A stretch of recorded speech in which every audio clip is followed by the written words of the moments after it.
This is Terror House Radio with Matt Forney and Bryden Proctor. Hey everyone, welcome to a Terror House Radio episode number 76. I'm Matt Forney, your sharp and loquacious host, editor-in-chief of Terror House Press. With me is my co-host and occasional producer, the world's only comedian, Bryden Proctor. I couldn't hear you through like the whole intro, man. You're doing good. You're doing great, man. Good. You're doing so good. And speaking of which, our guest for this program is comedian Josh Denny. Comedian. Hey, guys. Former host of the Food Network and current host of I refuse to participate in any podcast that doesn't have only state-of-the-art audio engineering. It has to be flawless. No echoes. I get the new computer and already something is messed up.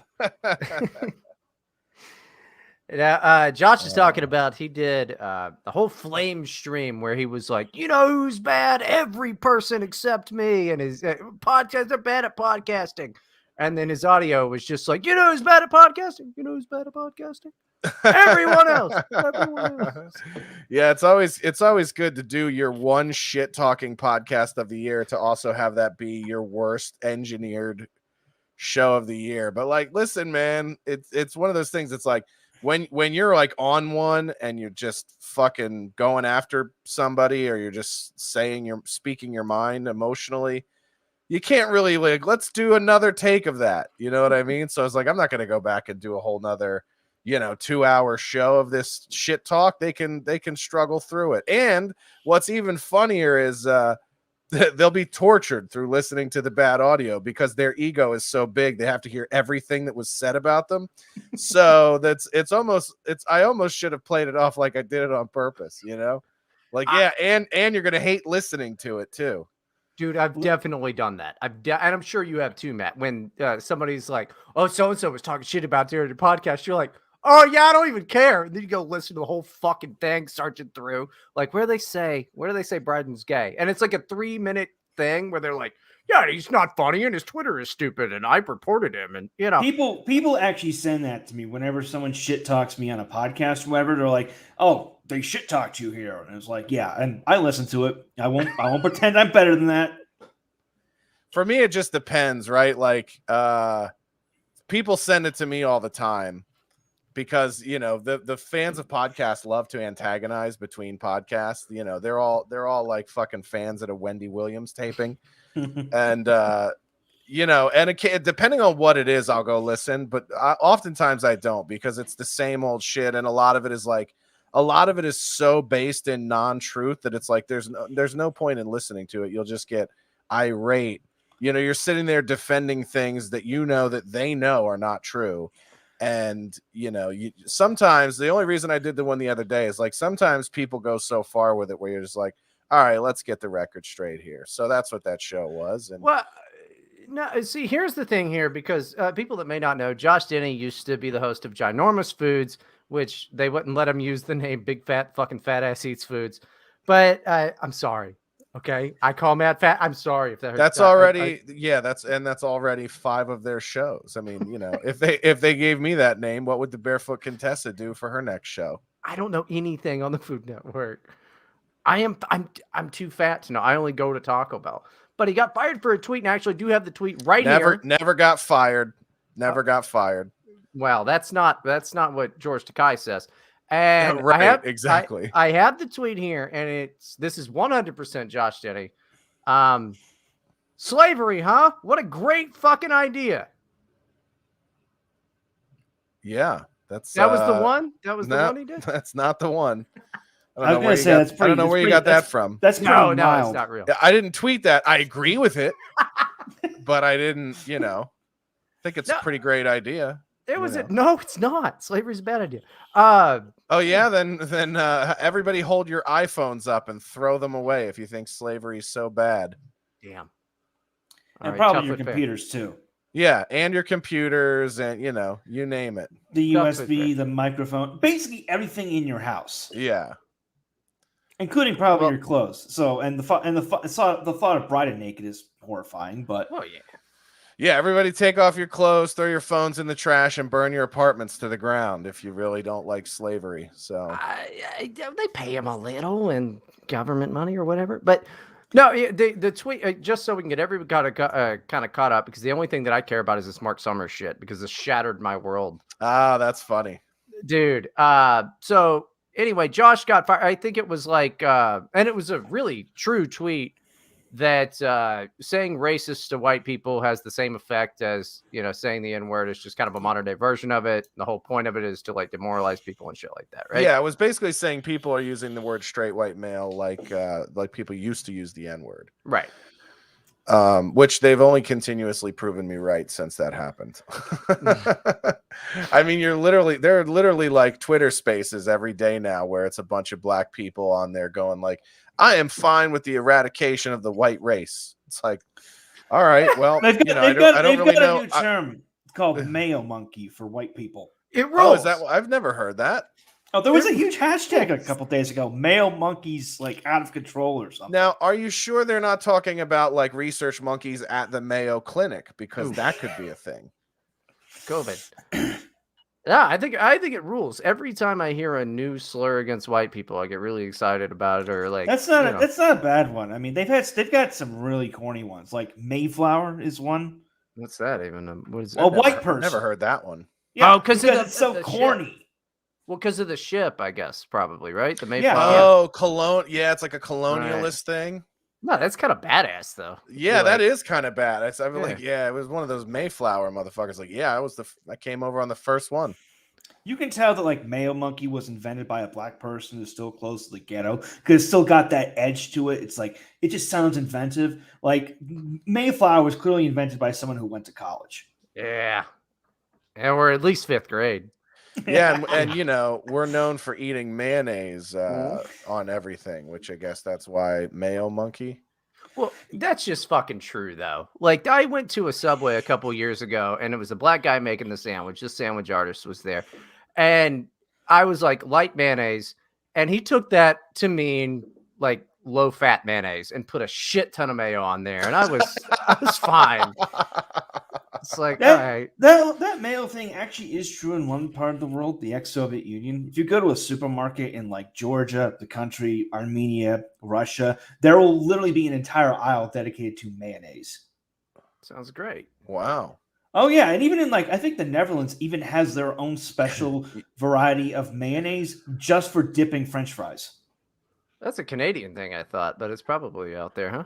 Oh yeah, they really love their mayonnaise in Europe. Not so much in the U.S., but in Europe, parts of Europe. It's definitely true. Well, you mix the mayo with the ketchup, and that's that's fry sauce. That's great. Ugh. No, it's good, Matt. You got to try it. I can't stand mayonnaise on French fries. All right. Well, you're fucking Mexican now or whatever, so that's fine. Only Tabasco sauce for me, senor. Good grief. But yeah, so anyway, he quits the Food Network or whatever it is. And then the most important part of this entire story is that Mark Summers of Double Dare is apparently a fucking psychopath. And that's understatement of the year. So let me give you a little background on this. My contract with the Food Network runs out, and then the whole cancellation happens 6 months later. And there's really not a whole lot of fallout from that right away. I mean, I got dropped by my agents at UTA, and all of my like pitch meetings and stuff, that all fizzled out. So I was out trying to pitch a new food show. And all that stuff went to sleep. Can we pause for a second during this story? And there will be several because I am very drunk. What was the new show? Because you already were eating the biggest food in the world. Was it going to be the smallest?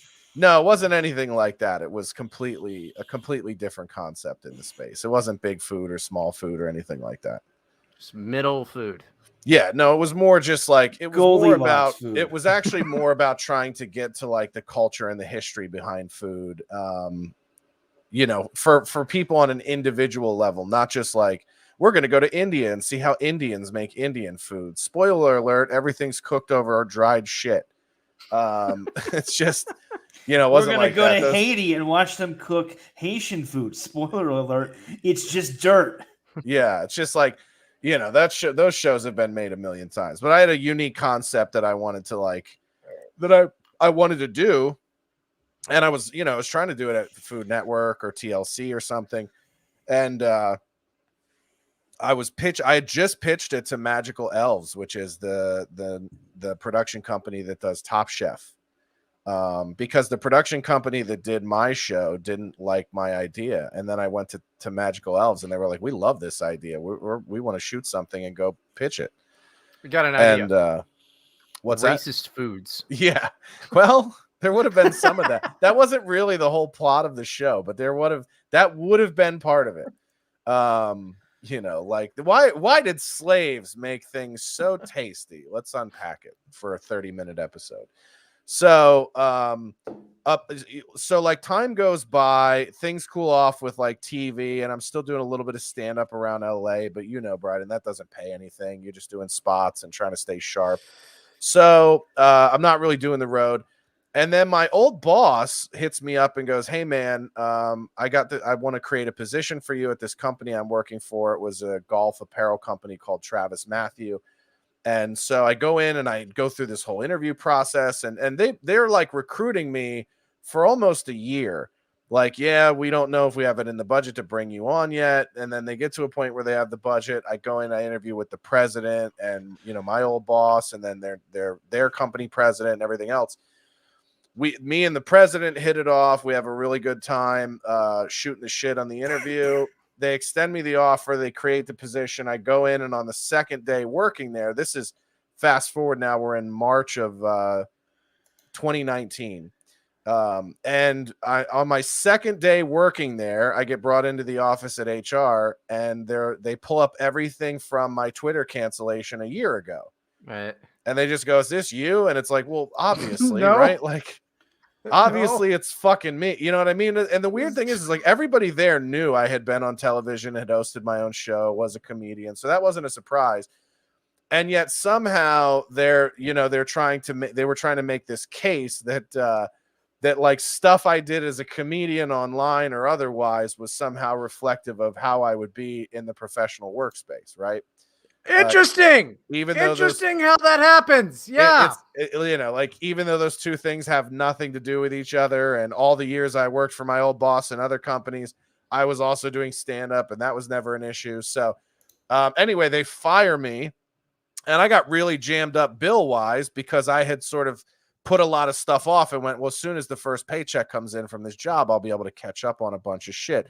Car payment that was behind, rent, all that stuff. So getting fired on the second day, like really fucked up my plans financially. And so we did a GoFundMe and just said like, hey man, like if we don't cover these fucking $5-6 grand of bills right away, we're going to get evicted. We've already had our car repossessed, etc. It's just been a real shit month. When you say we, me and my girlfriend. Okay. Yeah. So anyway, Mark Summers, who was friends with me, we had become friends since I started working in Food Network. He did my podcast, my old podcast, March of the Pigs. We went out to lunch a few times and hung out. And he always had this fucking attitude of like, yeah, man, like you and I are both rogues. The network doesn't like us. Like the PR people don't like me. He's like, we're both Philly guys. We say what's on our mind. And I was like, cool, man. I never knew that about you. I just thought you were like this square TV host, but that's nothing, cool. Dude. No. He's completely right. Nothing is edgier than making an entire family compete against another family to crawl up a nose. Right. Exactly. So anyway, I go, oh, cool. And he like cursed like crazy. And I was like, oh, this guy's like my speed. So anyway, he sees the post on. Wait again. I like that because you're roughly, I'm 34. You're roughly my age, right? You're 38. 38. Oh shit! Wow, you're. Oof. Oh yeah, I'm on my deathbed. You're a COVID liability, I think. Yeah. But like, I mean, you grew up with Double Dare and shit like that. Of course, yeah. So the fact that to see a guy who was squeaky clean be like, yeah, fuck that bitch. I was like, this guy's fucking cool, right? It's like finding out that Bob Saget does Blue comedy show. Yeah, right? It was kind of like that. It was kind of like that. I was like, oh shit, this dude's hardcore. All right. He would talk about different women at the Food Network that worked in different departments. He was like, oh yeah, she's a fucking cunt. And I was like, this guy's awesome. Mark Summers rules. Yeah, I was like, Mark Summers is like low key a badass. And then so anyway, we become friends. He sees the post and he doesn't really know what the fuck's going on. So he picks up the phone and calls me and goes, hey man, like what's going on? And I see you guys got jammed up financially. What happened? So I told him about getting fired from the job. And he's like, dude, that's fucked up. He's like, I can't believe that a company would fire you for shit you do as a comedian. That's ridiculous. He's like, I don't want to put anything publicly on the internet, so I'm going to send you on the something. Mark Summers brand. Right. He's like, I'll send you something privately. He goes, give me your address and I'll send you guys something. I want to help you out. It's a gift. You don't have to pay me back. Just like he's like, you're a good dude. You'll get back on your fucking feet. You'll be on your way. Mark Good Samaritan. And I'm like, yeah. So I'm like, cool. So the dude sends me a check for $1,300, which I was like, holy shit, that's great. That's damn near a month's rent. That's going to be massive, right? $100 less than what Biden sent us. Yeah. So that's cool. And I say, thank you. I'm very appreciative, whatever. Don't think anything of it. We stay in touch. So now you're going into sort of like end of 2019. We're getting into the pandemic. We stay in touch. I'm like, hey man, how's your health? Everything else, et cetera, et cetera. And then what happens is he starts to get really passive aggressive on Twitter about my being conservative, right? Like all of a sudden now he starts to have a problem with me being questioning of the vaccine or and this was 2019. Well, no, this starts like in 2020 and it's ramped all the way up here to 2021. So it's like this sporadic. He would go in and like comment on tweets about stuff like dude, like what are you, one of these QAnon guys? And I was like, Mark, you have my number. If you want to know what I think, just give me a call. But this is a post-Trump world. Like, yes, this is even like a post. This is after like Biden's in office. Okay. Like this is post-Trump presidency all the way. This is post-insurrection, post-inauguration. All of that, right? Post-reality. We're talking well into 2020, 2021. He starts getting more antagonistic on social media and like just commenting on things. And listen, when people come at me on social media, I generally ignore it. But if you're somebody who knows me in real life, who I've sat down with and had lunch with and has my fucking phone number and gave to our GoFundMe, I'm like, yo, if you really want to understand where I'm coming from, pick up the phone and call me. Like, don't fucking tweet at me on social media or whatever, or like virtue signal in my comments to make it look like you're on the right side of history by using me as some sort of whipping post. Well, it's also kind of weird because, like, I mean, and no offense to you and no offense to Mark Summers, it's not like you guys are Kanye and Kim, you know? Yeah, like, it's not who's paying attention to what the fuck we're doing. The Mark Summers and Josh Denny beef, like that's right. It seems like it's a weird thing. It's not a attention grabbing thing. Yeah, as much as just weird. Yeah, and so anytime I share anything that is like enlightening about the vaccination or like cover up or anything, like I shared a couple Project Veritas videos where they're literally showing that they're not reporting to VAERS. They're not so these are like things that are like real. They're not. This isn't a fucking opinion. This isn't me going on the internet and going, yeah, I believe in Pizzagate. You know what I mean? Like this is literally like, here's a fucking video of a woman who works at this government funded hospital who's saying they're telling us not to report to VAERS. So I'm like, that's concerning. Regardless of what you think about vaccination, you should look at that with a scrutinizing eye and go, that's fucking concerning. So he would start going in, like commenting on shit like that. Like, dude, you're fucking losing it. You're losing it. You're going crazy. And I'm like, going crazy? I'm sharing shit that's that 10 million people on the internet have shared. We're all starting to look around and going like, shit ain't adding up, you know? Yeah. And so I texted him at that point. I was like, hey dude, if you ever want some elaboration on what I'm talking about, pick up the phone and call. And he doesn't reply, just keeps coming at me on social media. So at one point on social media, and I think this ran up against when I had the abortion tweets go viral in September, when I was basically applauding the Texas abortion ban and saying like, yeah, man, I think this is a step in the right direction. And then of course being a little hyperbolic and being like, women were like, I didn't even know I was pregnant until 70 weeks, and just saying dumb, absurd shit. And so then I tweeted, only whores wouldn't know they're fucking pregnant after 6 weeks, which is obviously me riling people up. So, anyway, I put that out there, and he starts with the passive aggressive commenting in the thing. And I go, yo, dude, like, I appreciate your friendship and everything you've done for me over the years, but like, go fuck yourself, right? Don't sit here and be passive aggressive with me on Twitter. You have my number or whatever. You want to have a conversation, pick up the phone like a man and talk to me. Otherwise, go fuck yourself. And then he replies, pay me back the money you owe me. That's not passive aggressive. That's just aggressive. So then I get off social media and I text him and go, hey man, so I'll pull it up right now and tell you exactly what I said. Oh shit. He's Pulling it up. I keep all the fucking receipts. I still feel bad. I just started the show by calling him fat because I'm so used to calling Matt fat. I'm fat too. No, facts are facts, man. Yeah, I know. So anyway, I go, I said, so this is September 1st, 8:30 p.m. I go, so your gift was now a loan because you don't like my politics? Nice. He goes, apparently you don't care about fucking up what's left of your career. Get some help. I said, my career, that's your concern? I go, I haven't changed, Mark. I'm the same guy I've always been. I didn't know your friendship, help, or mentorship was contingent upon me cowering to you or your personal beliefs. Then he goes, go away, I'm done. Spoiler alert, he was not done. And I go, if you really want your money back, I'll raise it and pay it back to you. He goes, that statement says a great deal. Forget it, not needed. Be well. I said, you lent a hand in tough times. You called and offered to help. I didn't ask you. I offered to pay you back and you refused. You said you're a good guy and you'll do well with it. Now you went online and tried to paint me as some deadbeat that borrowed money from you and didn't pay it back. And I'm the piece of shit. I go, that's rich. He goes, you asked me for money. I go, I absolutely did not, Mark. You called and offered.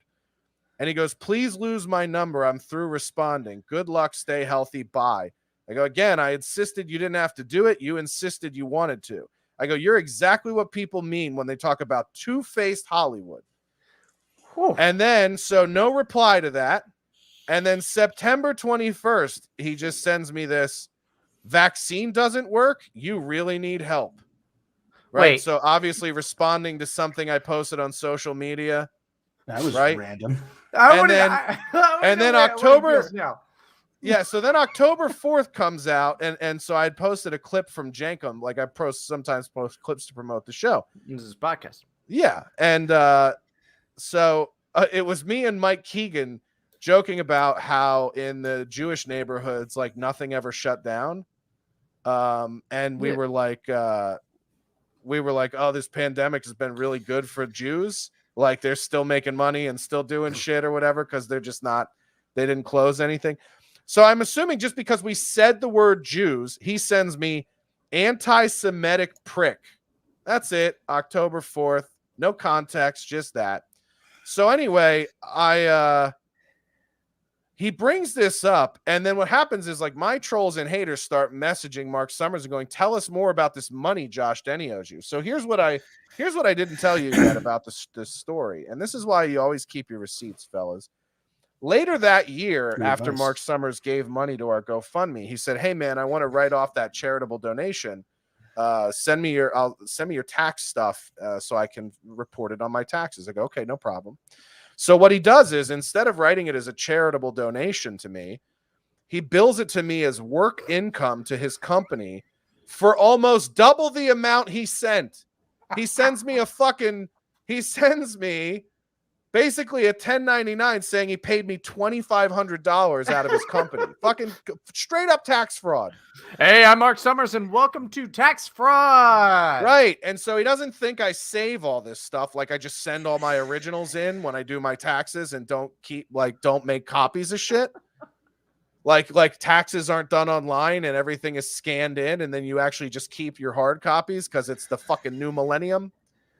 So he starts going in on this shit with people and like, yeah, I loaned him money and blah, blah. I go, listen, you lying motherfucker. And I literally posted the shit on Twitter, redacted. I didn't share his personal information, but I go, why do I have this fucking MISC 1099 form from you billing me for double what you sent? So you're either lying when you say you loan me money or you're lying to the IRS. Which one is it? And by the way, if it's a loan, you can't fucking write it off on your taxes, homie.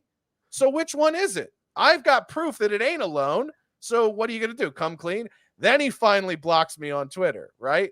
And I had only done this after he kept commenting on shit. And I'm like, all right, bro, I'm going to blow up your spot and show everybody that you're a fucking tax fraud. And try blocking the IRS. Yeah, have fun with that. And by the way, I did report his shit to the IRS when I did my taxes. Like, this is not what I was sent.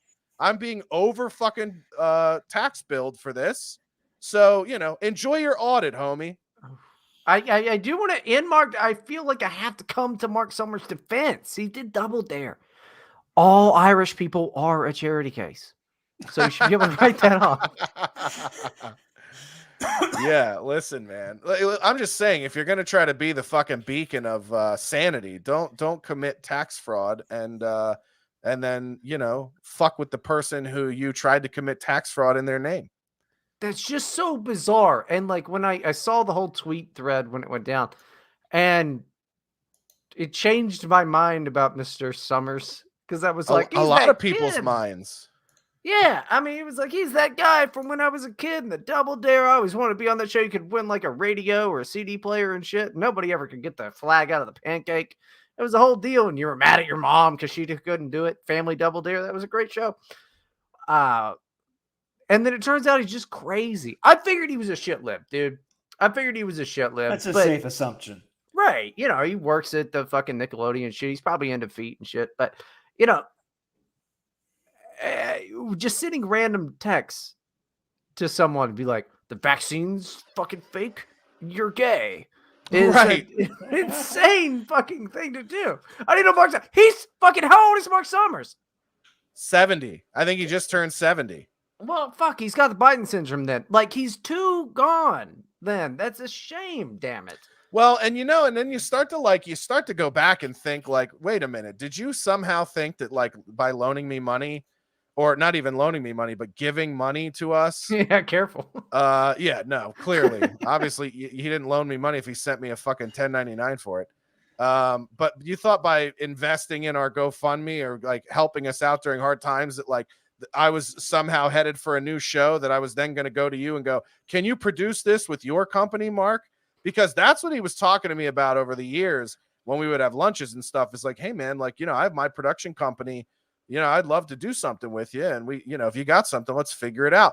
And he would tell me stories about, he told me a story about how he was supposed to produce he was like mentoring Eliza Schlesinger at some point. And then he expected her to let him produce her first special, and she didn't. And he was like, yeah, fuck her. She's a cunt. And I'm like, yeah, I mean, she's never been nice to me, but all right. Like, you guys have your personal beef. And then I sit back and I think like, oh no, how much of that story was just, I'm fucking crazy. You know what I mean? Like, yeah. Were you supposed to do her special, or did you guys never discuss that? You just assumed if you mentored this girl or were nice to her, she was just going to hand you money and work. Yeah, it's one of those moments where you realize the person you've been talking to is completely bonkers insane, and you have to reevaluate every single thing they've ever told you, every interaction you've ever had, and wonder how much of it is truth. Terror House Radio. Right, exactly. It's just like, and the answer is probably none of it. You know what I mean? Like, probably none of it was true. So, and then you start to wonder, like, I wonder how much back channeling goes on, and my whole experience with the Food Network, I've documented this many, many, many times. Is like, they bet on me because I was a nobody. They didn't have to pay me a lot. My show way outperformed expectations. And then they started to get really, like kind of controlling about who I was on social media, what kind of stuff I was doing as a comedian, whatever. And would go to like very underhanded lengths to try to control me. Like they had the producer from my company that produced my show come out and take me to dinner, like right before they were deciding if they were going to bring us back for a full third season, and try to talk me out of being a stand-up. Like Wait, literally what? was like, yeah, man, like you could, you're doing really well with this TV shit. Like maybe you don't even want to do stand up. Maybe you just want to lean into this TV stuff full time. And I was like, no. The whole reason I took this show was to build my name so that I can continue being a stand up and continue growing my career as a stand up. I knew that Hollywood was the devil, but they literally tried to get you to stop doing Tried the to one talk good me thing into ever. quitting comedy. Yeah, tried to talk me into quitting comedy. The very thing that helped them discover me, by the way. Yeah, but it's the one good thing ever is stand up. Right. I mean, it's like a chick who's like into a guy who's like into like this dangerous stuff or whatever, and then like they get married and it's like, oh, you have to stop doing that now. Sell your motorcycle. Doing everything. Yeah, stop doing everything you love. You know how you love fantasy football with the boys and going out drinking and everything. Yeah, you don't have a life anymore. Josh, you touched a nerve. I don't want to fucking talk about fantasy football at all because he keeps losing and I keep winning. Bro, I've won 9 games in a row this season. Fuck both of you. I've 9 in a row. Games in a row. 10 games in a row, dude. I'm on my way to 10. If my man Jonathan Taylor keeps doing what he do, fuck yeah, I'm gonna be all over it. 5 and 7. Kiss my ass. I talked so much shit at the beginning of the season. Like I've got this. No, I don't like the fantasy. Change subjects to other shit.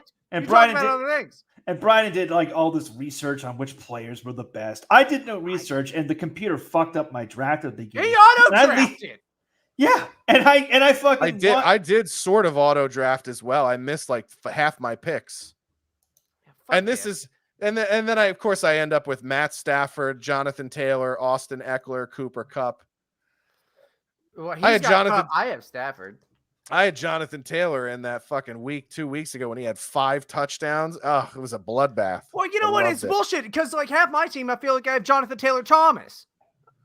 Yeah, my team, I've got Lamar Jackson, I've got Dalton Schultz, Rob Gronkowski, Amari Cooper, Deebo Samuel. I had Derrick Henry before he got knocked out of the season. Yeah, that's a safe pick. It's not to make it a fantasy football cast, but yeah. So anyway, it's like it was like that. They're starting to grift, and I remember like we had a conversation, like one of the podcast hosts I was flamethrowing on my show the other day, where I fucked my audio up. He was so jealous of the fact that I had a show get picked up that he wrote an email to the network saying like, I'm going to expose this guy as a white supremacist if you don't cancel his show. Yeah, but you're Irish. Right. And also, like, they're like, what are you talking about? We got Paula Dean. We're fucking pros at this shit. So anyway,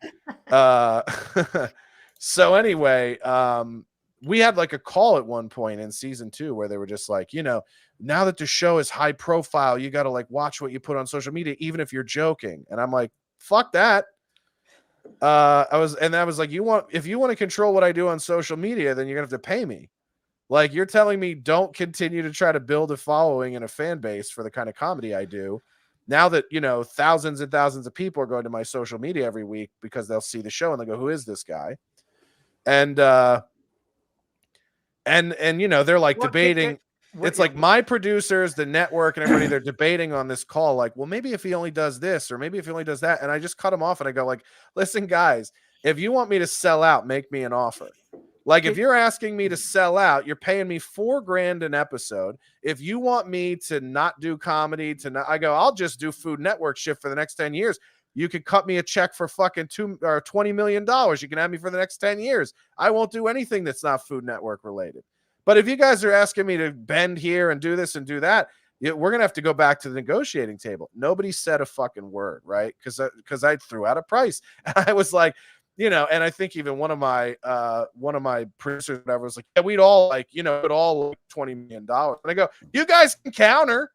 You guys can counter with something less.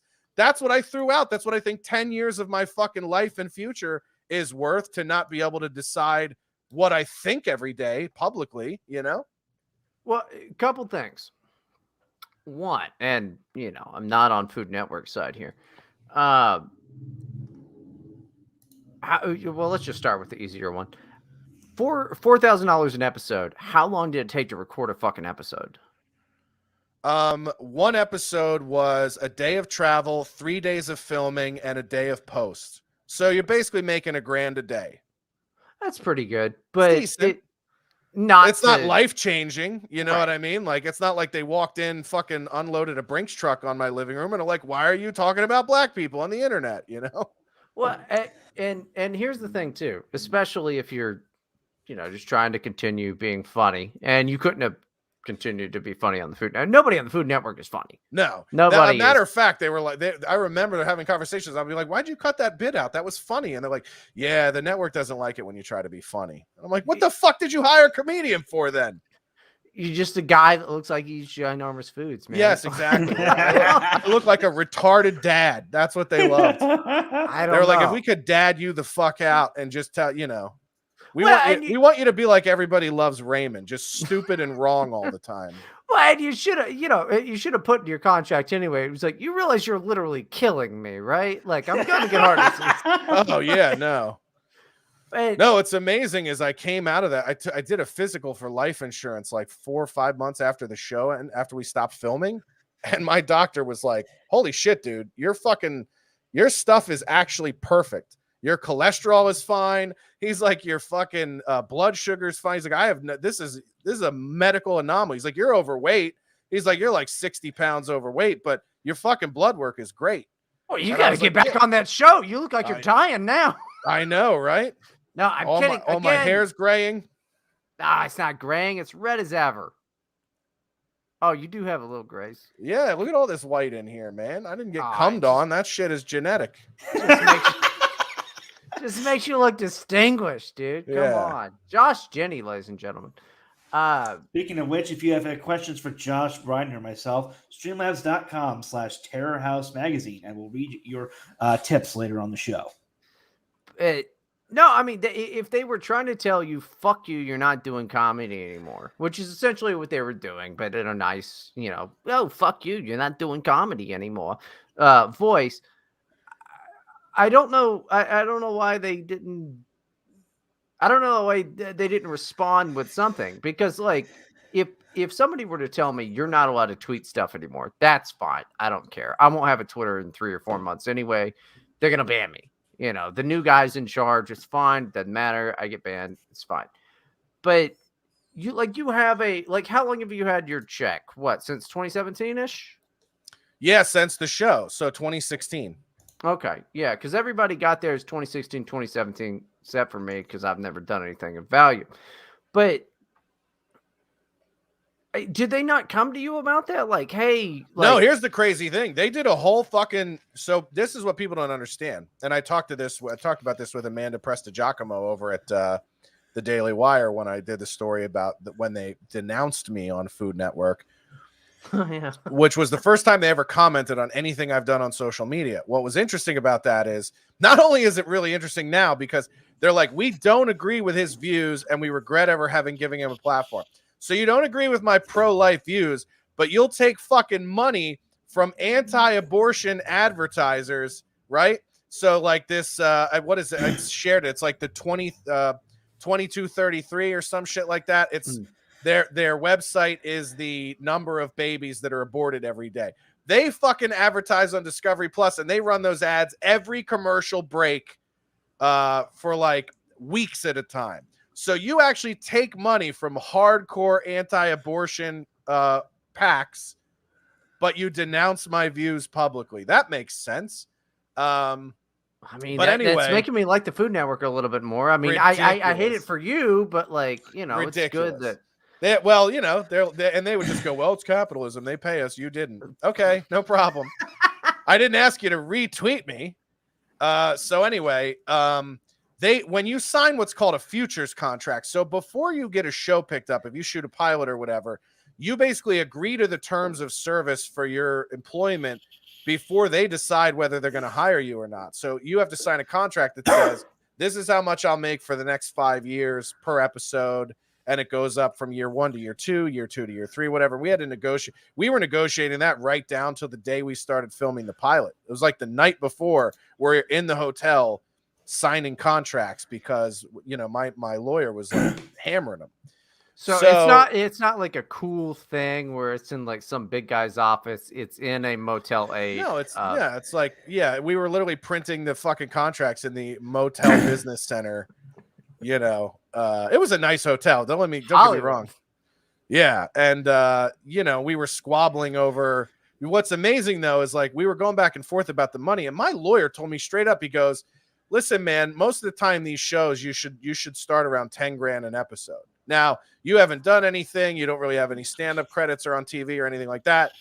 4's okay." He goes, "But we should definitely be fighting to get you up." He goes, "And if the show does really well, we can always renegotiate." He goes, "And we can even put in that we're going to renegotiate if the show hits certain numbers." What year was this? What year was this that you were doing this? 2016. 2016, dude. That's like 2 years away from you were doing shows with me.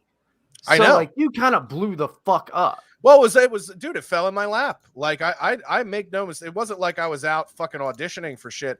I had done some stuff in the food influencer space, and made some contacts. What does that mean? Like that hot dog no, place where like, people were doing shit in the parking lot? Like a social media company looks for people who have a decent sized following, and then like the one of the things I did was for Time Out LA, the magazine. Sure. They were doing a thing called Time Out Night Out, and it was like 10 social media influencers or whatever that had decent sized followings.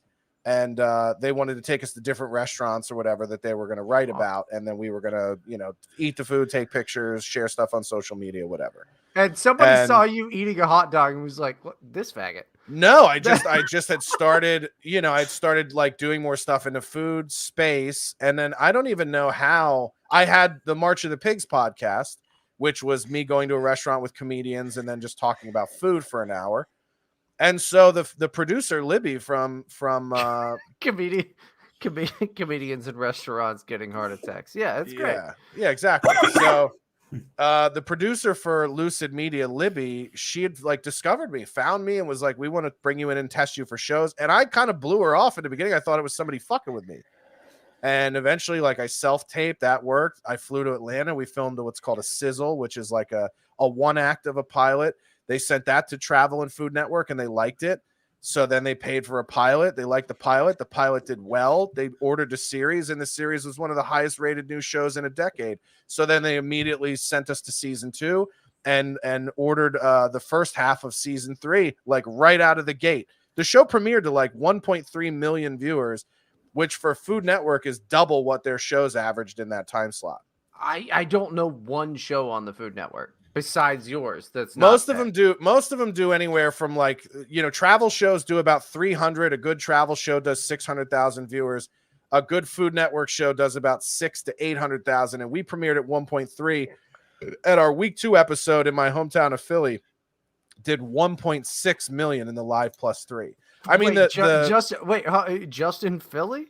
Just the Philly episode. No. This is nationwide, Nielsen numbers. Oh, okay. I was gonna say, if everybody in Philly was watching that episode, you're a fucking Philly legend. Yeah, and they'll build a statue of you right next to fucking Ralph. They don't got enough concrete to build a statue of me, motherfucker. You better get your masonry up. You're gonna do a statue of me. I'm more of a mural build. You know what I mean? It's easier to paint someone of my size than to sculpt it. Oh my god! Oh, okay. I'm sorry. Yeah, no, so it's fine. We'll keep going. I won't talk about how great it would be, the George Floyd murals. It's fine. It's fine. Just watch out for the lightning bolts. It's just him on his neck. I mean, it's fine. Go ahead. So anyway, yeah. What the fuck were we talking about? Yeah. So like, yeah, I fell into it, man. Yeah, it was two years after I was fucking giving dudes like you rides home from fucking shows for 30 people in the back of a bar. Yeah, I was on TV and on one of the highest rated news shows on TV. So it absolutely fell in my lap. It wasn't like I did anything, I was very lucky in getting that opportunity. And I even had conversations with my buddy Chris. I was like, yeah, man, I don't feel like I've earned this. And he goes, yeah, a lot of times when that happens, my buddy Chris was on Viva La Bam. He was on the Jackass TV show. Chris Rab himself. Oh, and he was like, he's one of my good buddies. So he was like, he's like, yeah, we felt that way when we were on MTV and the show was huge and everything else. And he goes, but what you realize is like, you earn it in the work you do doing it. He's like, you might not feel like you earn the opportunity, but if you really want to earn it, show up and do a good job and fucking work hard and, you know, and really put your all into it. That's when you have the opportunity to earn it. And so, you know, I'd made peace with that or whatever. Matt, hit yourself in the balls. We're going to make it. Nah. So, yeah, but anyway, yeah, it just came out of nowhere, 2016. So we negotiated the deal. And this is what's so sleazy about all this stuff is like, I remember we were right up against it. And Libby called me and she goes, you know, your lawyer is really putting the fucking screws to us in this contract. Like, what is it going to take to get you signed? And I just said to Libby, I go, I'm not doing 100 episodes of television for less than $1 million. That would be insane to do 100 episodes of a show and to have not made $1 million. So here's what they did. They literally backloaded the contract so that at 100 episodes, I made exactly $1 million. So it was like 4,000 for the first year, 5,000 for the second year, 8,000 for the third year, and 10,000 an episode for the fourth year. That was literally my initial contract. And then they fucked you. And then, yeah, exactly. And then what happened was the show started doing really well, and I signed with UTA, and my agent was like, bro, we're not fucking coming back for year 2 for $5,000. We're getting your money up. So my agent went to the network and was like, well, you got to get his money up. He's the highest rated new show on TV. He's got to make $10,000 an episode. And my pushback was, you can keep my episode money at 4,000 an episode, but you better then make me a producer and start paying me for what I'm writing on the show. Cause I'm basically writing all the content. It's all off the cuff. But it's like, if the guy writing my voiceovers gets a producer credit, I should get a fucking producer credit and I should get producer money and have some piece of the show. And he goes, well, you're not going to get both. You're not going to get more money and production credit. So we're going to fight for one or the other. I go, cool. Production credit. Yeah, get me something. I was like, I'm fine with even if the production credit is $2,000 an episode, owning a piece of the show, period, means all the times it's sold into foreign markets and everything else, all the residual, I would get something, right? So I was like, fight for one of those two things. I've either got to have a buyout that makes sense. And the advertising guys came to our taping in Detroit and were telling me how much money the show was making in advertising. And I was like, yo, I need more money. You know what I mean? Like if this show made $100 million in advertising in the first 12 months, I think I should be making more than fucking 4,000 an episode. From GoFundMe to GoFatMe. Here is the story. Right, exactly. So, well, it was actually GoFatMe to GoFundMe because the GoFundMe happened at the end. It was after everything crashed down, right? Soon enough, it will be Go Fuck Me. Yeah, yeah. Hey, listen, I have an OnlyFans. I haven't put anything on there yet. I haven't put anything on there yet, but it is a contingency. No, it's I don't. Here's the thing. My name on OnlyFans is John Beignet Ramsey. I don't. Here's the thing. Which will be my porno name. I'll be covered in powdered sugar, and everything will be New Orleans themed. Why would I watch this? Immediately, I was like, yeah, I'd probably watch an episode of it. Like, you know, I mean, it was the highest rated show on Pornhub. Like, I would watch it. Yeah. There's that. Like, I know what your pubes look like, you red demon. I don't know what Matt's porns like. I mean, I don't know what his pubes look like. I mean, him and I have been friends for years. I don't know what his pubes look like. Now, me, I shave mine. I shave mine down. I'm a businessman. You're a businessman? That's why you have to shave them down? Oh, well, you have to. You know, you just go into do you go into the office and they're like, listen, son, we don't like gentlemen with a fucking you gotta have a clean shave on that ball bag. If is that not what is that not what he's a traveling businessman. You know, the hotel hookers, they like it. They like it traveling. Is that yeah. I'm sorry, is that not normal for things? Yeah. The last thing we need around here is a fucking guy with a 9 o'clock shadow. That might have cut it in your old job, son, but not in this fucking business. We're about 6 years away from that happening, but you know that rules. So we got to look at the future brightly, which is pube checks.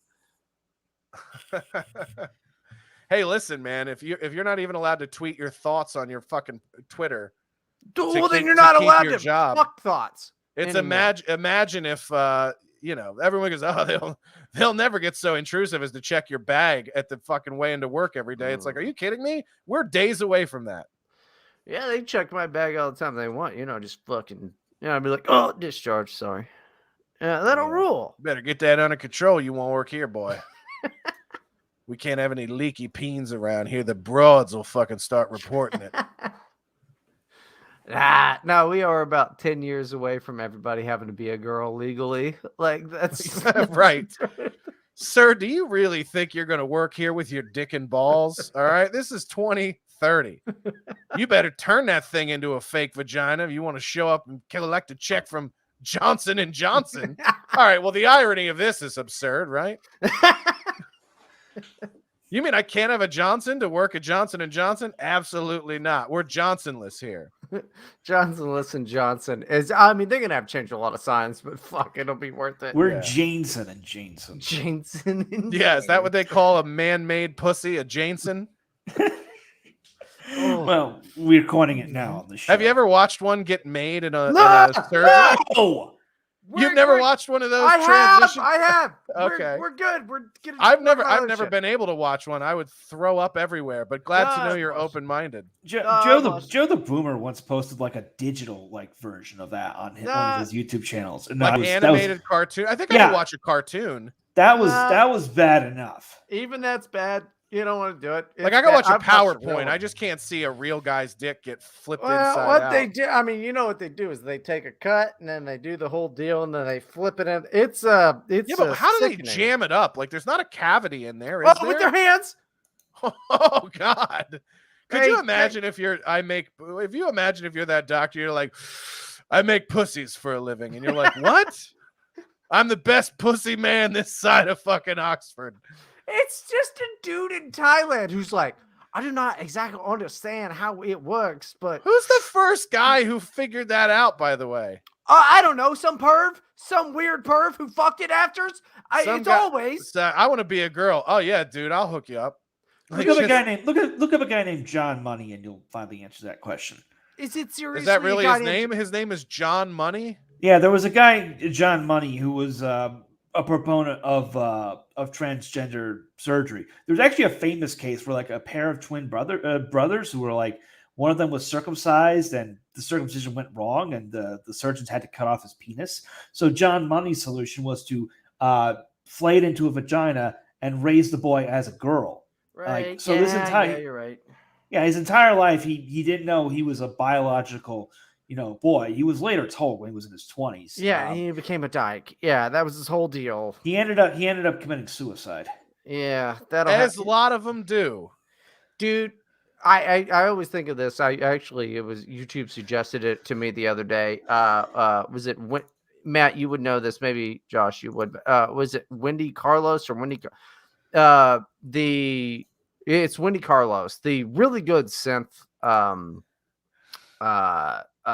music maker or whatever. Did the soundtrack to Clockwork Orange. Yes. Yeah. And I saw this comment one time from somebody who had seen some early thing about how to use the Moog synthesizer on YouTube or whatever, and was like, I just thought it was cool that some lady would dress, like this or whatever, and then was devastated to find out that that's Walter. And it was actually just a really gay dude. That's hilarious. Oh, it rules. Do you guys know the horrifying movie I've ever seen has to do with somebody transitioning to do a revenge on somebody. It's a movie. Sleepaway Camp. No, it's No. It's Almodovar, I think, and it's a movie called The Skin I Live In. And dude, it is. I can't wait for them to remake it. Well, they probably won't because they'll say it's transphobic. But they should remake it, except it's like Iron Man.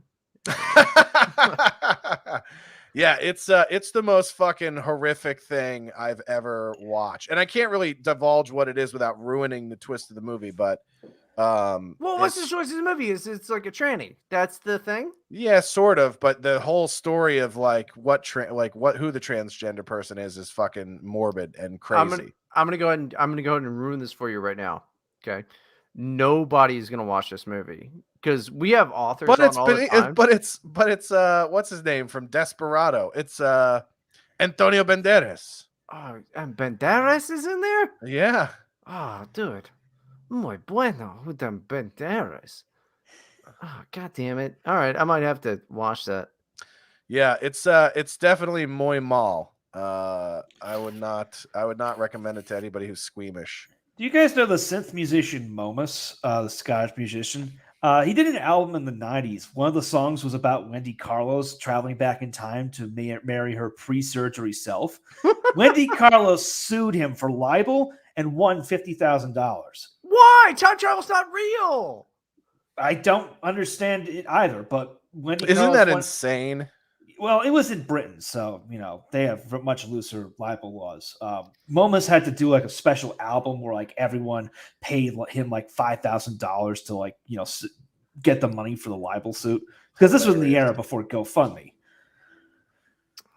That's I don't know. One thing I'm finding out recently through Wendy Carlos is trannies have been around forever, and people always previously were like, whoa, you're fucking weird, gross. And then now they're like, hey, let's put you in charge of like all tech companies. You and Indians. Like, Yeah. I don't know what the deal is. Yeah, 30 years ago it was like, ew, dude, and now it's like, do you want to run Ford? Yeah. What happened? All the cars next year are convertibles, even the vans. You're just like, what the fuck is this decision? I don't know what this button does, but I feel more feminine when I push it. Like it's, like you don't have a. Help me with this one. You don't have a shifter anymore. It's oh my god, it's actually true. Yeah, it's a push button start. Yeah, you just push the button to start. You don't even have a key. There's no insertion. Our vehicles are insertionless. What the fuck? I was trying to do a bit. It's true. They've got us. Fuck. Yeah. God damn. The silent infiltration. Yeah. How long before you start hearing people talk about how the electric vehicles charger is too phallic? Oh yeah, because it has to. It's got to go in there like a snake, and But they like snakes, though. They like snakes. They are snakes. They're demons. All of them are demons. Yeah. Yeah. And it's obviously phallic. We all know how many times we've seen people getting fucked to death at the Whole Foods parking garage. Dude, I'm just really worried. I'm just now really worried about electric cars. That's the new thing that I'll sit in my fucking office at work and go, well, we're all going to hell because of electric cars. This is cool. This is fine. Well, the problem that I have with electric cars is like the range is absurd. Like you can go 300 miles. You're like, that's just a day up and down in LA, right? Like, yeah. How are you going to Vegas? You're not getting to Vegas. Yeah, I got to stop and charge for a half hour on the way to Vegas. No, thank you. I'm too drunk to do that. I've driven from LA to Vegas. It rules. It's great. You got to have a gas powered vehicle to do that. Right. Yeah, dude, I have a hybrid now that gets like 600 miles to the tank. I go to Vegas and back on one tank. I'm stopping to charge for? Yeah, you got, but like, dude, there's tons of Teslas over here. I'm in Florida now, and there's a ton of Teslas over here, and that's great. But they're not going. They're not going to Atlantic City on that motherfucker. Like the thing is, it used to be. Back in the day, the only thing you'd have to be worried about driving to Vegas from LA or Atlantic City to, from fucking Florida would be how drunk are you? And now, what are we doing with this? And you get the Pete Buttigieg, the whole guy, and he goes, "Hey, just buy $108,000 car." Yeah, how many people do you know? Well, I don't know how many friends you still have in LA or out here, or maybe if there's any in Florida, but. I know people that have a fucking Tesla and then have like 7 roommates. And it's like, what are you doing, bro? Dude, LA's car rich, house poor, though. It's always been. So fucking ridiculous, man. I mean, people make fun of me for being poor. I'm like, I don't have roommates. Like, me and my girlfriend live in a 2-bedroom apartment. We pay our rent by ourselves. Like, we don't have 10 roommates. That's expensive enough. Owning a Tesla, 7 roommates, that's the white version of N-word rich. Yeah. It is. Yeah, it's wigger rich, right? I believe Dude, that's what you call that. I don't know how you're still in LA. Like I've checked several people that like their Twitters their Twitters are way larger than me and all of that. I never took off. Everybody else I knew ever fucking took off. But most of those people don't fucking live in LA anymore, man. Like they all moved out Yeah. to, back where they're from and shit. I'd I'm like to not I'd from like to Florida. move. I'd like to move at some point. If I do move, I'll probably Florida. move to no, maybe, but I'll probably South Carolina. South Carolina, sure. But there's not See, the I thing don't know about what the South comedy Carolina, scene's the like. thing I like about that, I just like that city. Like Charleston area. Right. But you're a stone's throw from Atlanta. You're not too far from Nashville. You're not too far from Florida. You're like 4 hours from Jacksonville. So I just like that it's you're basically an hour flight to everywhere I would ever have to go from over there, and then it's a Well, very cool place to live. good luck. Hey, good luck with your flight, asshole. You've been vaccinated?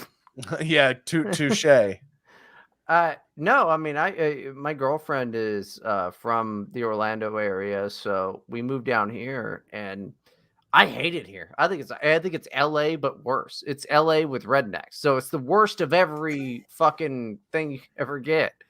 But we got DeSantis. It's fine, and he's not gonna poke me with anything. So Yeah, it's pretty fucking awful here. I got to stay off the internet living in LA because all I see now, all that my friends share, are all these fucking like home invasion videos and robberies and fucking people held at Good gunpoint. Lord. It's just like cool. well, I saw one over in Santa Monica, which when I lived there was a great area. Right. And somebody just comes over with a gun and robs people while they're eating, and they just go, "Oh, well, sure, I was gonna tip generously anyway, but here's my wallet." Yeah. Like it's ugh. Yeah, and those people will happily vote for Gavin Newsom. They're just like, oh, if we weren't so bad to black people for 5,000 years, we wouldn't need to, let them rob us. So it's our fault, really. I love it. I honestly love it. I like it when bad shit happens to California. I'm sorry, Josh, but I do. I like it when bad shit happens. All my other friends California. around the country are like, yeah, fuck California. Not you, but we like you, but fuck California. Yeah, I don't want bad things to happen to you or your girlfriend or anything like that. But like when I see I saw this San Francisco news thing the other day, and they were like, "There's so many tents outside of our expensive building." Let me tell you something. If something happened to my girlfriend, like she was working downtown and she got assaulted or something by one of these fucking maniacs that live in Skid Row, you will see me on the news. I'll be the guy down there cutting everybody's fucking heads off until the police shoot me to death. I'm not kidding. Doing a public service. I will be down there with a chainsaw and it will be a fucking bloodbath. I can't tell you how many times I'm driving through that part of the city and I go, why don't I just start hitting these motherfuckers? Well, you can't. Well, you can't, but would I be a hero? Well, in my eyes, I mean, somebody's got to do something about this. Who are you trying to impress? Me and Matt, or No, man, it's my sense of civic duty. Some people show up to jury duty. Other people turn their vehicle into a machine of death and do God's work. Well, there's a 99% probability he'll be back in the U.S. in a week or two, so it'll be fun after 5-year absence to observe the social degradation. I've only been to L.A. once, about 5 years ago, actually, and L.A. is more like Manila than any American city. And the reason I specify Manila is because I live in Mexico, and there aren't tent cities here. Yeah. Yeah, Matt's been all over the fucking world. We've been doing this podcast for 2 years, off and on, kind of.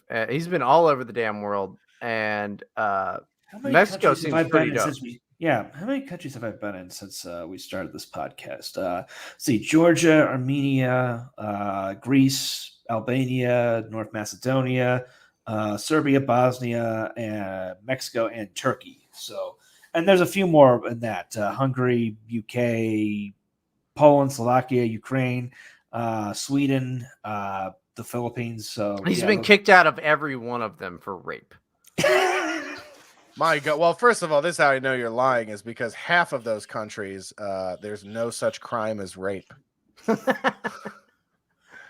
Now, that's always been great. He's been to like a ton of different places.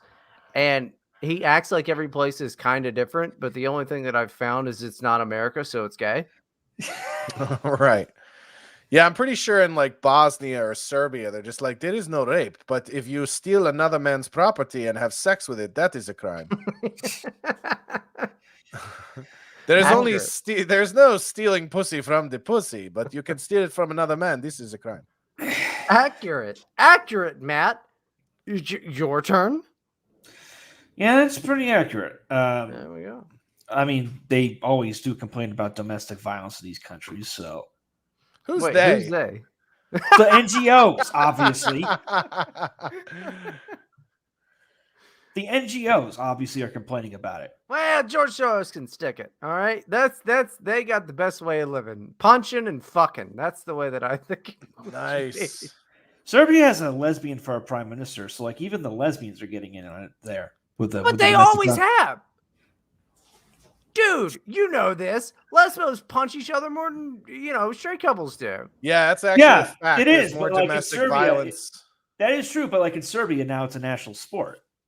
Well, Serbia sounds cool. I'd like to I would love if we need to get Dana White to get down there and get these lesbos to punch each other. This would be sweet. Because Ronda Rousey sucked. All right. We all thought she ruled. She sucked. Let's get those Serbian bitches to just hit each other. I have never seen as many softball players on the street as I have in Belgrade. Any American city is pales in comparison just to like all these 6'5" softball players just roaming the streets of Serbia. I don't like Europe. I don't want to go. I like all our hot black women that we have over here. Hilarious. Is it? Is it? I need your approval, Josh.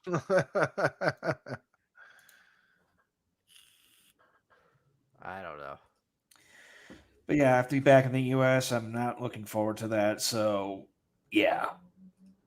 Yeah, Matt's been out of the U.S. through the entire Trump presidency, which means that he is a traitor.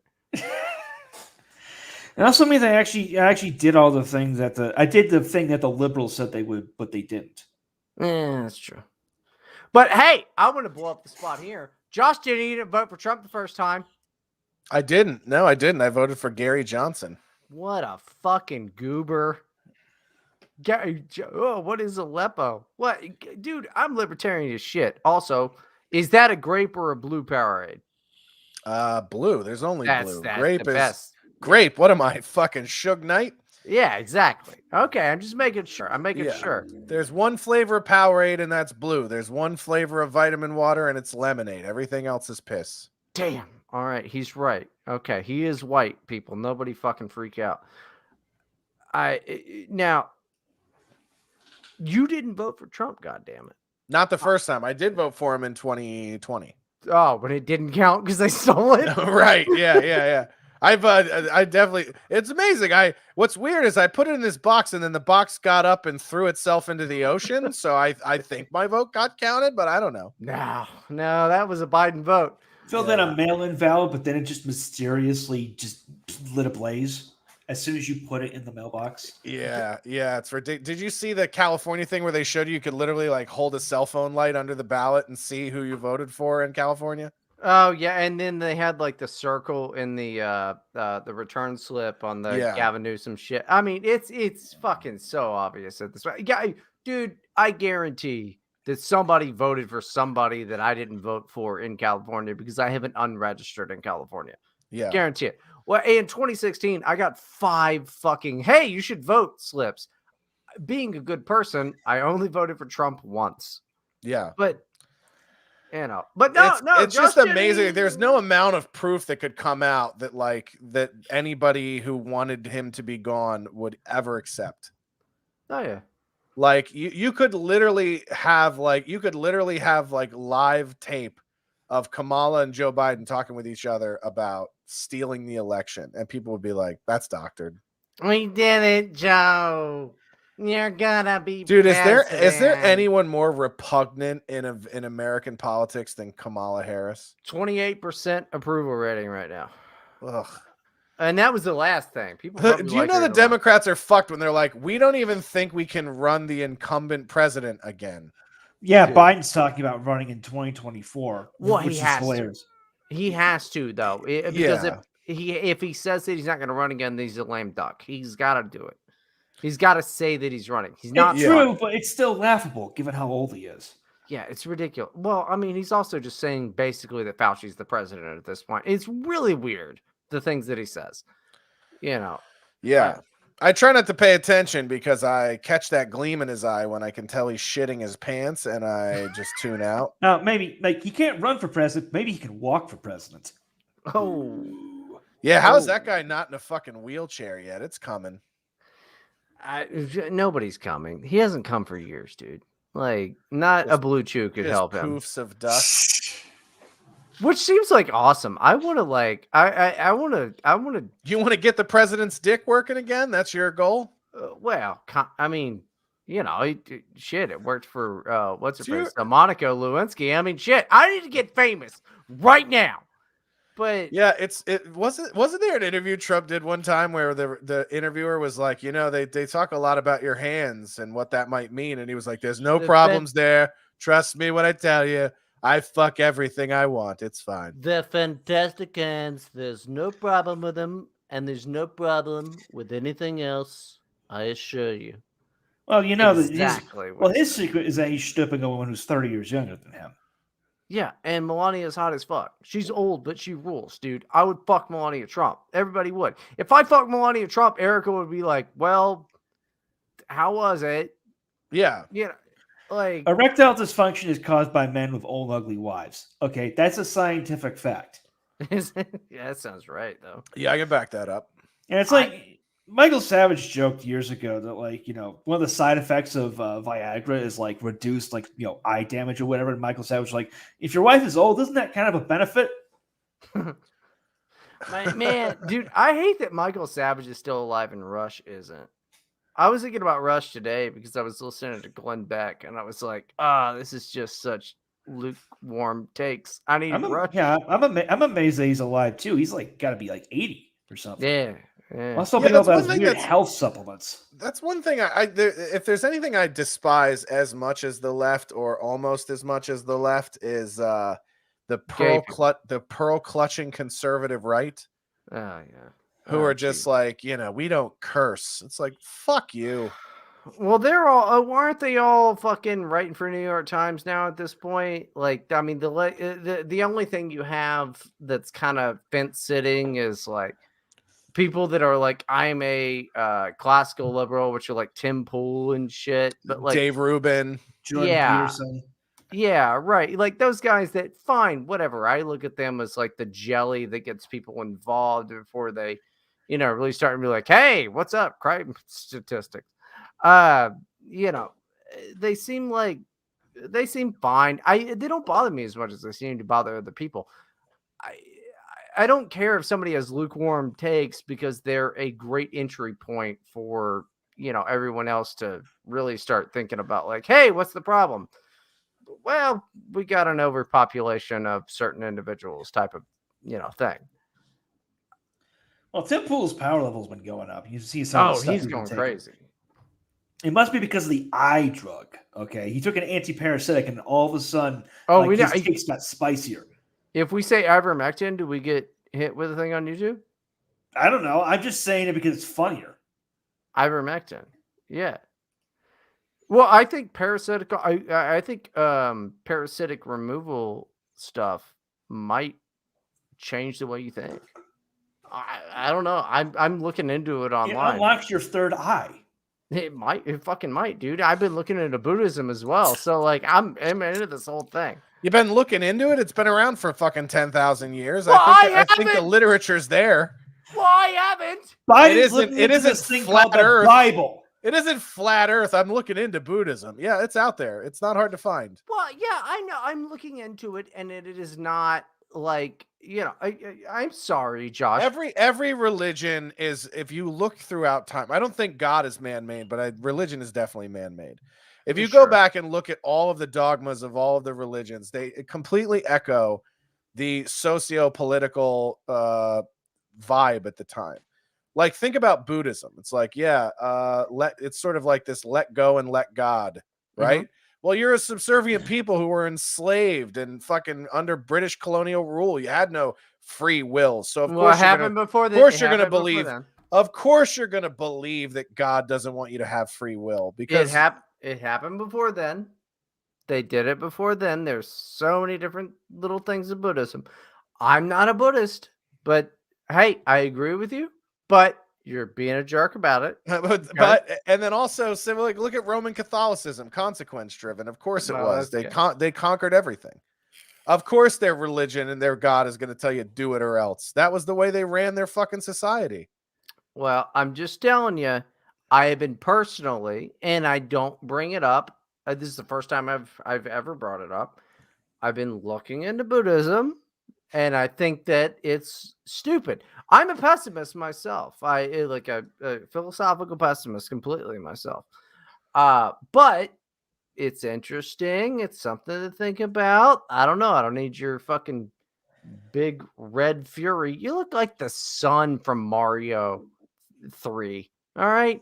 You know, with your bad attitude. No idea what that reference is. With your fucking, you know, it's like, you know what? Me and Matt have been vaping a bunch, and you look like the guy that would sell us the vapes. All right. So don't like. I wouldn't be within miles of a vape store ever. All right. Yeah. Like, I felt bad about me attacking you immediately. And then, you know, then you start attacking me and my little ideas. I bought a DJ controller recently. So next you're going to tell me that I'm not going to be a world star superstar DJ. I actually I have never had faith in anything more than that somebody with your face and body could be a superstar DJ. Well, I got to wear a big helmet. If you showed me you on a lineup, you said, what does this guy do for a living? I would go DJ. I go, is that Marshmallow? Is that what's under the helmet? I assume so. If you told me you were Marshmallow right now, I'd go probably, yeah. Are you Dead Mouse? Yeah, sure. I believe it. Well, we've all seen Dead Mouse. He's so good at what he does. And we've seen Marshmallow. He's also so good. Shut up! That's the only thing I can say. I don't like it when you make fun of me for things that I'm not making fun of you. I'm just documenting the truth. Oh man. Because if I saw Bryden in the street, it's like, he's the guy who mops up the jizz at the people. That's what you think that look is? Yeah, the rat-like look, you know, that I like rats. They're great. I stream tons of rat videos all the time. Yeah. I don't like it. I don't like. You know, we could do a whole show of this. We call it 6.5 Men. Was that the attempted dig? That was it? Yeah, it was the best I got. You're fat. You're all fat. Fuck you. Yeah, but that's like, I can fix that. Do you know how much work it would take for you to not look like a DJ?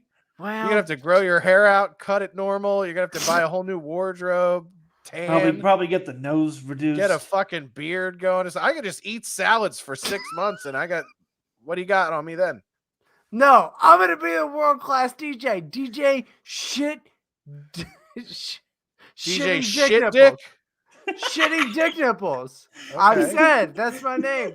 DJ shitting dick nipples. I always thought it would be funny to be I always thought a fun DJ name for a fat guy would be DJ Gravy Fingers. Yeah, that's pretty good. Yeah. Because they're so smooth, goddamn it. Yeah, exactly. Yeah. Gravy fingers. Yeah, exactly. Man. And also probably covered in gravy because he's fucking fat. Man. I'm telling you. You'd have to, if he was black though, you'd have to spell it Fingaz. A-Z at the end. Gravy Fingaz. And if he was Italian, you'd have to make him sauce fingers. Yeah, exactly. Wasn't there an actual actor whose name was like Sticky Fingers? I fucking hope so. Yes, he's an American rapper, and he was in that movie like Sticky Fingers. It's like What Dracula 2000. Yeah, which is a terrible movie. Yeah, Sticky Fingers. Well, okay. He was in Dead Presidents. In Too Deep, which was a movie I believe with DMX. No, Omar Epps and LL Cool J. That shows you how good I am at Sticky telling them apart. Fingers. Nope. I was gonna say Sticky Fingers sounds like a minor villain in a Insane Clown Posse movie. Yeah, Sticky Fingers. I'm sorry, I got my horror movies mixed up. He was in Leprechaun, Back to the Hood. Yeah, well, that's Back why to I know the it. Hood.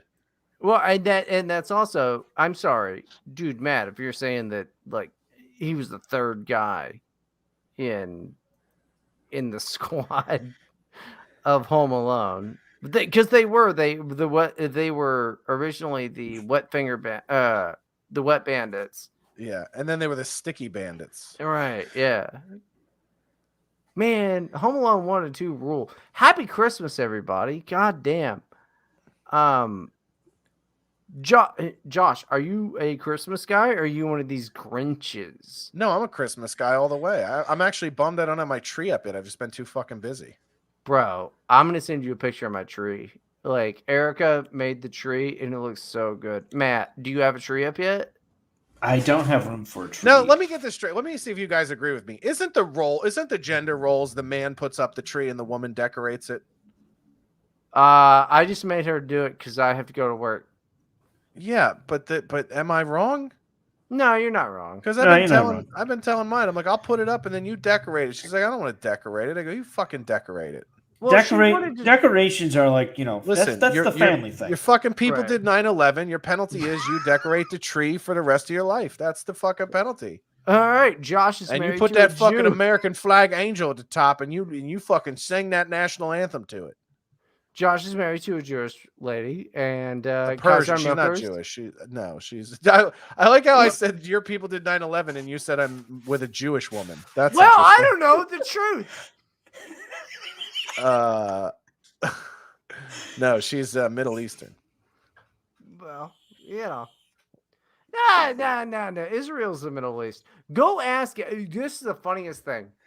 So, look, I've known people from Israel, and that is something they ask themselves, each other, or like, are we Middle Eastern or are we white?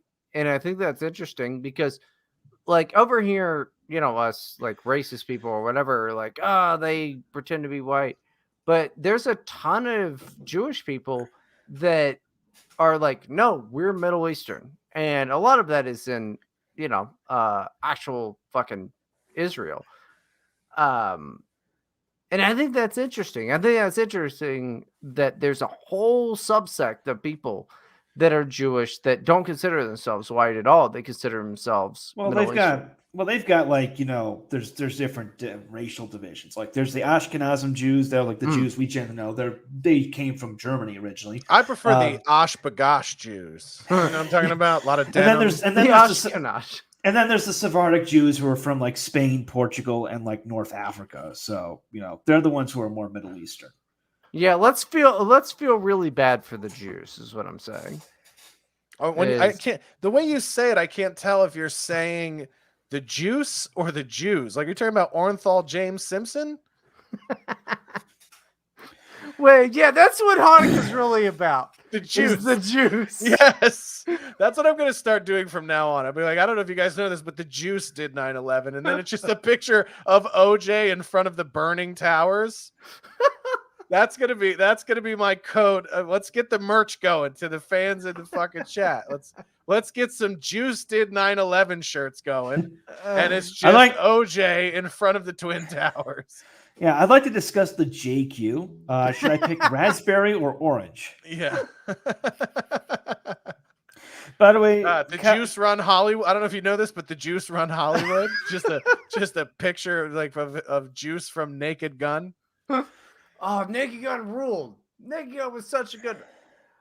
I wanted to ask you this while I have you here, Mr. Professional Comedian Josh Denny. Do you ever get tired of memes? Because I don't think they're that funny. Yeah, I think some of them are pretty fucking dumb. I think most of them are pretty fucking dumb. And yeah, there's occasionally you'll get a good one that's funny, but yeah, there's a lot of them that are that are just stupid and overused. Well, I'm tired of people using the same format to send a tweet to be like, woke was whatever. I mean, it's like it's tired. It's dumb. The first time I saw it, I was like, hey, that's okay. And then it turns out that this is just some shit that people have repeated over and over and over again. And we've had, in-depth stupid conversations about like repetition makes people dumb. Cringe, Bryden, cringe. What? Yeah. I don't find most of the things that people do funny. And this is frustrating as shit to me. Josh, it's very frustrating to me. Okay. I'm picking up the frustration. I'm not that funny. I think I'm the world's only comedian, but like I'm not that funny. And then I look on Twitter and I go, wow, you guys aren't even trying to make jokes anymore. Yeah. Well, jokes are dangerous because if they're funny at all, you're probably offending someone, and then you're putting yourself right in the crosshairs. Is that it? Is the people don't want to get out of the norm? Yeah, it's like, well, South Park covered this beautifully on that pandemic episode last week, or the post-pandemic special they did. Yeah, I saw that. There was only 3 good jokes in that, and the only one I remember was shellfish. Yeah, that was good. That it's was a really general funny. fear of shell. It's a general sense of shellfishness. Yeah, that was funny. That was a good bit. when Kenny went and coughed after he did the whole time travel thing. Yeah, it was that pretty was funny. funny.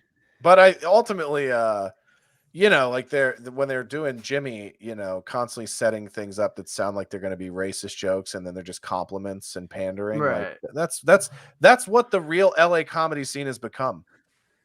Yeah, I'm not surprised by that. It's I mean, like literally like a fucking white comic going on stage and being like, "Aren't white people awful?" It's pretty gross. That's what's so fucking terrible to me. Like, and that makes me want to go the other way. Like that makes me want to go so far the other direction and being offensive. I agree. The Orlando comedy scene is pretty good, by the way. Everybody here rules, from what I can tell. They're pretty great and very accepting of both woke comedy as well as, like offensive comedy. They love the N-word in Orlando. Well, I haven't. Looks like I found my new home. Okay. The reason I remember Josh Denny is because he said the funniest joke that I've ever heard in my entire life. And I'm not sure if you remember this, but, clench your butthole. He goes, a friend of mine said that AIDS came from monkeys. Oh my God. Yeah. This is the most offensive joke I've ever written and ever told. It's the best. Do you want me to say it? Yeah. That way you don't get in trouble. So, and I put this on Twitter, by the way, before Food Network gave me a show. They had saw this tweet and then gave me a show. It's the best joke. It's what I remembered of you besides you being a nice guy. I said I was watching this documentary last night and I found out that AIDS originally came from monkeys. And I also found out they get really mad when you call them that.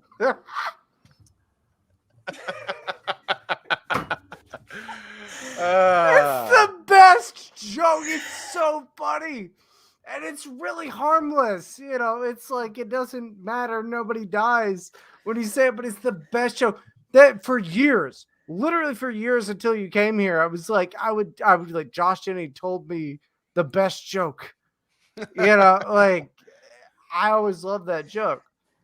Like mine was always like I started flossing recently. Apparently I've been eating a lot of blood. Yeah. There's nothing. I've stopped telling that joke because I fucking hate it. But that was my big. Yeah, I think joke. Annie Letterman did that bit on her house party, Adam Devine's house party set. Bullshit. I fucking did it first. No, I'm not saying you did. I'm not saying you didn't. I'm just saying I know she did that on her house party set. I proved on Reddit that I did it first because somebody, when I did like a stand-up shot. Oh, did they try to say that you lifted it from her? Okay. And then I was like, nope, I did it first. It's so funny. It's so funny because like people who don't like me came out to like some private event show I did and tried to record my set or recorded my set and then tried to compare it to like a Norm Macdonald joke about Hitler when Norm died. Like people were sharing this clip. And it was like, he was just like, oh, I was always afraid I'd fall in love with Hitler. I'd get lost in his beautiful eyes. And I did a joke about, I do a bit about, it's like a newer bit about time travel where I'm like, you know, if you go by Bill and Ted rules, if we ever invent time travel, then somebody surely would have gone back and killed Hitler by now. But if he's still alive, meaning like we would never know he existed based on the Bill and Ted time travel rules. So the fact that we still know of his existence means no one's ever done that, which means we never invent time travel, or everyone who's gone back to kill him has been convinced not to. And I joke about him being like, listen, I got some PowerPoints and everything. And next thing you know, you're buying a timeshare in Auschwitz and he's got you duped. And then I talk about the fact that I pivot the fucking bit way away from that, where I go like, there's other people that I think are worse in history that I would go back and kill that aren't Hitler. Like I think Phil Kinzer is the worst person in the world. And I would go back in time and kill Phil Kinzer. Phil Kinzer is the guy who invented bumpers for bowling for children. And so in my mind, Phil Kinzer actually created or started the downfall of Western society by creating an advantage in a sport where everyone can win. You absolutely destroyed meritocracy forever. I think if I told Hitler about Phil Kinzer, he'd be like, we got to do something about this motherfucker. And then I go, and why do we always assume that Hitler himself was never sent back through time to stop something way, way worse than the Nazis, like the juice? Which is, again, it's like the same thing that you referenced earlier. It's like, it's a hilarious bit because we have to believe time travel's real to even get there. You know what I mean? So no, the fact that you ever thought that means you're a demon. Yeah, and it's just like, but to me, the funny, it's like comedians should always be racing to what is the funniest thing I could possibly say. And the idea that you're going to believe that Hitler is like a Terminator sent back through time to stop something, what could possibly be worse than the Nazis? And then, of course, the last thing anyone would think to say would be the Jews, which is why that fucking bit is hilarious. I agree with you. Right. And so it's like you do that bit, and I did that joke in front of an all Jewish conservative thing, and they got tight. They got a little tight. But it's just like, calm down. Obviously, we didn't do it. You're all still here, right? Well, did the Shapiros and Goldbergs really, not laugh? Like, I mean, come on, man. It's a funny bit. It's a funny premise. Also, the idea that I think the guy who made bowling bumpers is worse than Hitler is also hilarious. Well, dude, I don't know. People don't know how to laugh anymore. Is the thing. I don't think people know how to fucking laugh anymore. No, especially the Jews. But yeah, I don't know. Yeah, I mean, you would think I'd be like, listen, if let's assume it's real and you guys survived it, I don't think my joke is going to be a problem, right? Like, I think if you were like, my grandmother was a Holocaust survivor, I go, yeah, and if you told her that joke bothered you, she'd tell you to grow some fucking balls and move on. If somebody ever told me my grandmother was a Holocaust survivor, there's no way I wouldn't just double over laughing. Like, there's just no way, dude. Like, the Holocaust was bad and happened and all that shit. But let's just take that for what it is. The Holocaust happened. Definitely. For sure. There's no questions about it. Nope. There's no questions about it. It's still funny. The joke or the Holocaust? Well, let's move on. Jesus Christ. Yeah, by the way, to answer something quick in the chat, both Cowboy Roland and the Right Honorable asked if they have Christmas trees in Mexico. They do, actually, but the more popular tradition is the nacimiento, the nativity scene. The Nazi memento? Oh my God! You guys have Nazi mementos for Christmas? Fuck! Well, there is a lot of Nazi stuff down here, but with regards to Christmas, the most important thing that Mexican families do is like the nativity scene. Like they'll have a little nativity scene in their house with little Jesus in the manger and stuff. That's more important than the tree. Do they do that though because they have more extra babies laying around than trees? Like, I'm not going out to buy a tree. Just use one of the babies. Put it in a fucking thing. It's the nativity scene. There you go. Bada bing. But yeah, that's like ideally they want to have both. Honey, we got to do the nativity scene. Go out to the baby patch and get us a fresh one. Plus, the other thing too is they have pine trees down there. Honey, I've been cutting down these babies all day. I mean, what I got to make for Jude, your grandmother, your mother. I got to do these babies for everybody. I like how the Mexican babies have become Italian eventually. Oh fuck! But no. Yeah, the nativity scenes are more popular. Plus, you have to go further to get like pine trees here because they're all way up in the mountains. Like all the trees where I live are just palm trees. So it's like a palm tree as a Christmas tree wouldn't really work. Well, that's not true. Yeah, tell that to Florida City's planning. They're just like hang lights from it. It counts. Yeah, that's not. You can get one of those. We have a beautiful fake tree that we just got that I'm excited because like I love Christmas. So Erica's decorated a wonderful fucking Christmas tree for our Christmas, and I don't know what to get her. I think I'm gonna give her a bunch of boxes of $5 Amazon gift cards because like what am I like? She didn't tell me what I'm supposed to fucking buy for her. I've asked her. I'm like, hey, what do you want? And she's like, oh, I don't know. So it's like, all right, well, here's fucking 15 Amazon gift cards in a box. Because that's fine. I'm not dealing with that shit. My whole list was just like, here's shit I need for work. Well, dude, all right, you want to say, okay, hold on. Literally, my Christmas list was lighting, camera rig shit, and hard drives. That's like my entire Christmas list. That's an RE 320, right? What? That's an RE 320 you have, right? This is a I don't know what the model number is, but it's an RE 320. It's a Rode Podcaster. Oh, it's a Rode Podcaster. That's a really good mic. Yeah, it's a USB mic. Okay, yeah, I thought you had the RE 320. No, the Rode Podcaster. No, but I'll tell you, it's good, but this system, like, all my mics are USB mics, and then I have them built into a software aggregate device instead of using an audio interface. What do you use to mix? Logic. Okay, fair enough. Yeah, so it works well for audio and everything, but like for live streaming, it sucks because you can get more latency with this mic than you get with like analog mic going in through an interface. So occasionally you'll get like sometimes my mic will jumble, or there'll be some lag or whatever. It's been fine for a while, and also I think that the what do you call them? The sock. Yeah.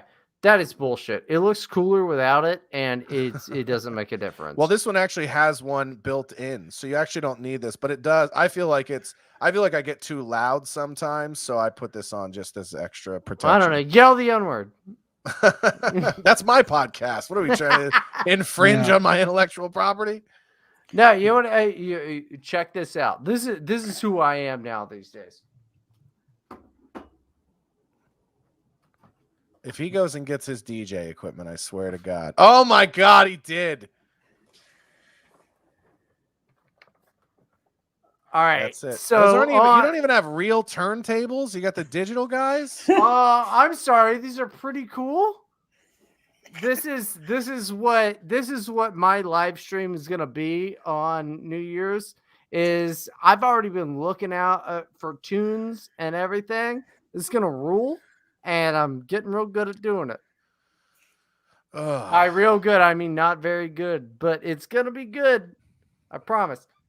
This rules. This is the best thing I've ever bought. Have you used it yet? Yeah, dude, I'm terrible. It's not great. Those will probably be appearing on the show soon enough when I... Oh, my God. As soon as I just get the fucking virtual cable going on, I've got, the show will be nothing but fart sounds and, disco music. It'll be really bad. Yeah, I've always wanted to hear what it sounds like for somebody to scratch a fart sound effect. That's going to be really... Well, you gotta tune, Yeah, you and gotta tune in. And every time I make fun of Bryden for being a libertarian, he'll have like the sound clip from Fallout 3 Liberty Prime. Communism is the very definition of failure. Well, that's true, damn it. Now, Yeah, it's like he says in Tropic Thunder, just because it's a song don't make it not true, man. Now listen here, Matt, you fucking communist. Josh Denny is a libertarian. Yeah, as best as I can be.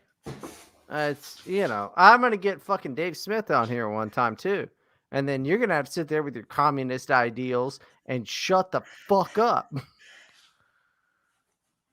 Matt's a communist, Josh. Matt's a communist. Oh yeah.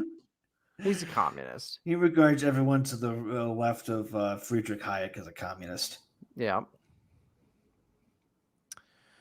Well, all you can eat boys seem to work out. So, well, see, nobody needed to hear what he said because you're a communist. The whole thing's irritating. How long are we going for, man? We're ready. We're ready to do it. 2 hours is a good cutoff, but yeah, I've got some Streamlabs tips to read before that. People, okay, let's get into it. Let's do it. Cool. Let's read You're a I was gonna communist. say, Brad, if you don't know what to get the old lady for Christmas, might I interest you in some Nazi mementos? Well, literally, I would buy that. Yeah. But anyway, Streamlabs tips. If you want to get any last minute ones, do it now. But streamlabs.com/terrorhouse magazine. Anyway, the Right Honorable for $3. Good guess, boys. Best of luck to Josh. Oh, thank you. I don't know what that means. He was complimenting Josh. Yeah, good. thank you. But yeah, It's not a question. it's a comment, and he paid money for it. He could go, he's a shitty guest, and I wish him death. Well, here's the thing: is most podcasts don't do this. That $3 out of all of it after the fee, you're getting it. You're getting a little bit of it. So, welcome to your fucking 60 cents, boy. I know, that's what's so funny. I have like super followers now on Twitter, and it's like $3 a month. And then after Twitter takes their piece and Stripe takes their piece, it's like, here's your $2. Well, at least you can. Oh yeah, I meant to ask you about that. It's fine. We'll do it. Never, probably. But the point is, you're allowed a third of whatever is coming. Yeah. Okay. And next, Matt, Mr. Mustache. That's the only one so far. Oh, that's the only one. Okay, so we nailed it. Yeah. All right. Well, this was fun. Thank you, Josh, for coming on, man. Thank you for having me, man. Definitely. Is there anything you'd like to plug before we go?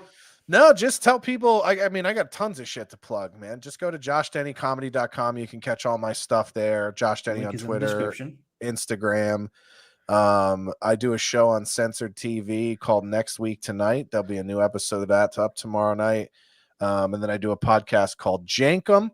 And then actually we're doing a Twitter Spaces version of that show tomorrow for the first time ever, where anybody on Twitter can chime in and talk to me on Twitter. In future news, Josh Denny's not on Twitter anymore.